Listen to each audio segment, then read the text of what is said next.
Welcome to Democracy Now!, democracynow.org, The War and Peace Report. I'm Amy Goodman.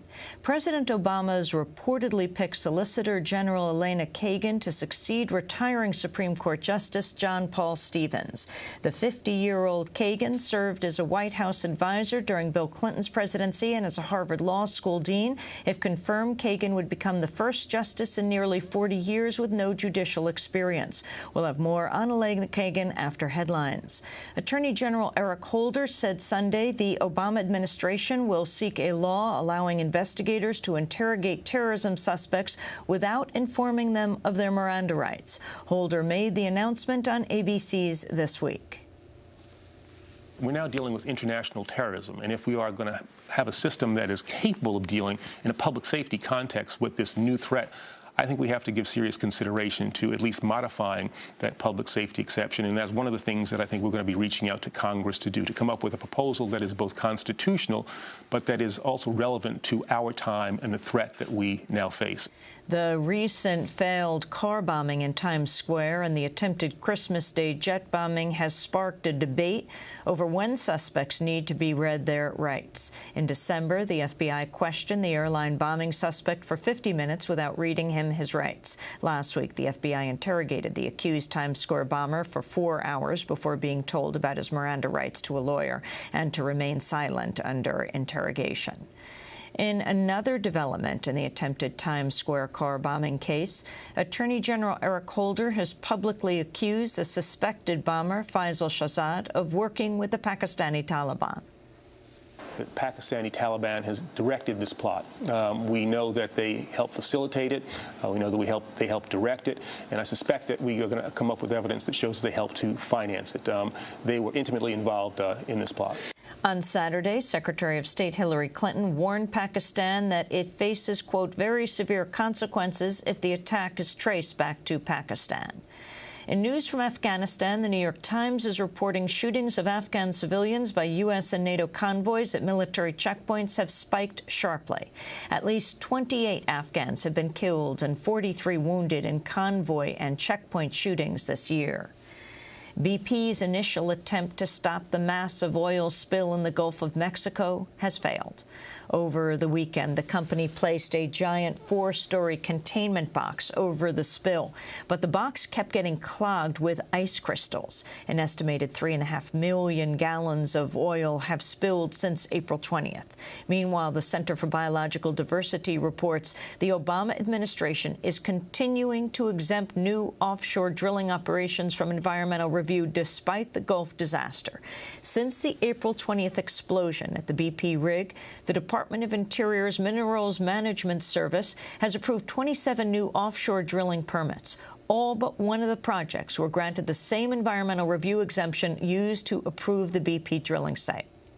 On Saturday, the Sierra Club held a rally for volunteers in New Orleans to help organize the cleanup from the oil spill in the Gulf of Mexico.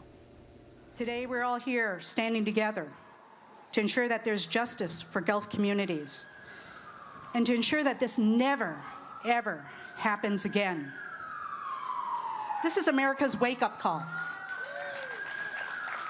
It's a shame it takes a tragedy, a travesty like this to wake up America, but this is America's wake-up call. George Barasich, the president of the Louisiana Commercial Fishermen's Association, also spoke at the Sierra Club rally. That's up to God. If God keeps the currents and the waves to keep it away from us so they can corral it, disperse it, do whatever they can, we got a chance. But once again, that's if they stop it.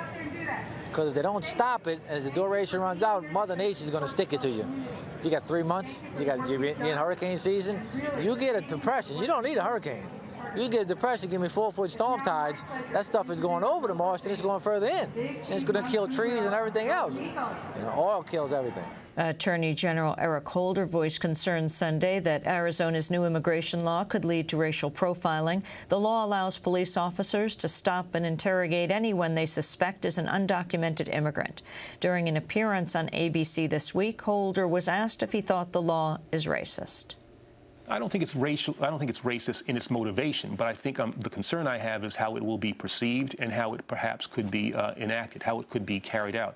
I think you potentially get on a slippery slope where people will be picked on because of how they look as opposed to what they have done. And that is, I think, something that we have to try to avoid at all costs.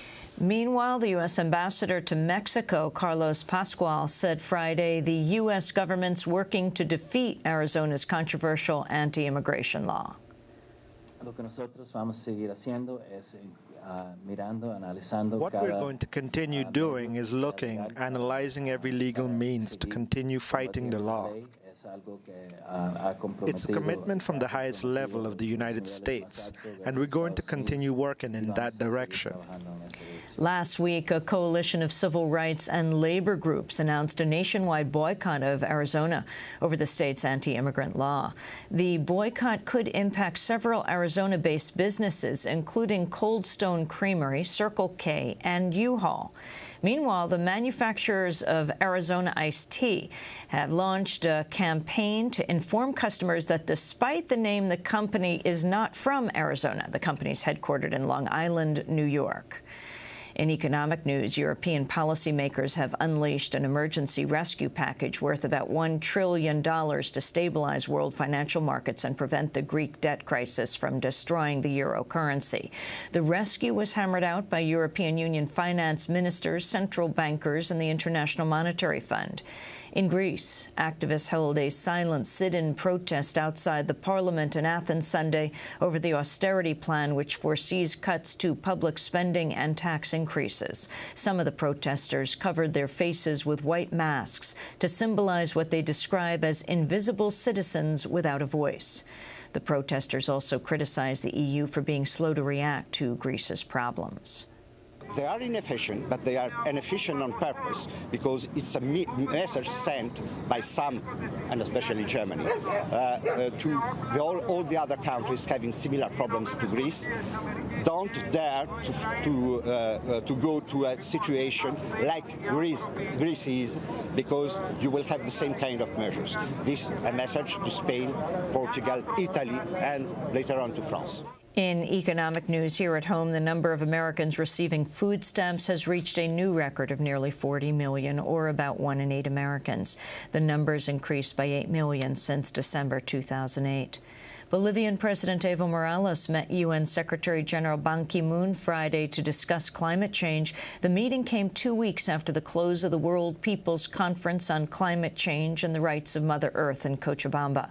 At a news conference, Morales said the voices of civil society and indigenous peoples must be heard in the international climate talks. For Bolivians and for indigenous peoples, the idea is to live well. And this term, living well, is important, as opposed to living better, living well. Capitalism, to live better, pillages resources in an unbridled manner, exploits the children of Mother Earth, which are the human beings, destroys nature, squandering. It causes so much damage to humanity. Hence, the debate is on the structural causes of global warming. President Obama is being urged by the U.S. Senate to sign an international treaty banning landmines. 68 senators have signed a letter asking Obama to support a comprehensive review of the nation's policy on landmines. Senator Patrick Leahy said, quote, "We want to show we have enough people to ratify a treaty. I think there's an excellent opportunity that will finally do it," he said. In November, State Department spokesperson Ian Kelly said the Obama administration had decided against signing the treaty. We made our policy review, and we determined that we would not be able to meet our national defense needs, nor our security commitments to our friends and allies if we sign this. The International Atomic Energy Agency has tentatively announced plans to discuss Israel's nuclear weapons program for the first time ever. Israel is the only nation in the Middle East with nuclear weapons, but the country has never officially acknowledged its program. Analysts say the IAEA meeting could put Israel into a difficult position. Israel's been pushing the international community to take stern action to prevent Iran from getting atomic weapons, but at the same time, it's brushed off calls to come clean about its own nuclear capabilities. In labor news, Mary Kay Henry has been named the new president of SEIU, the Service Employees International Union. She replaces Andy Stern, who led the organization since 1996. Henry pledged to, quote, restore relations with the American labor movement.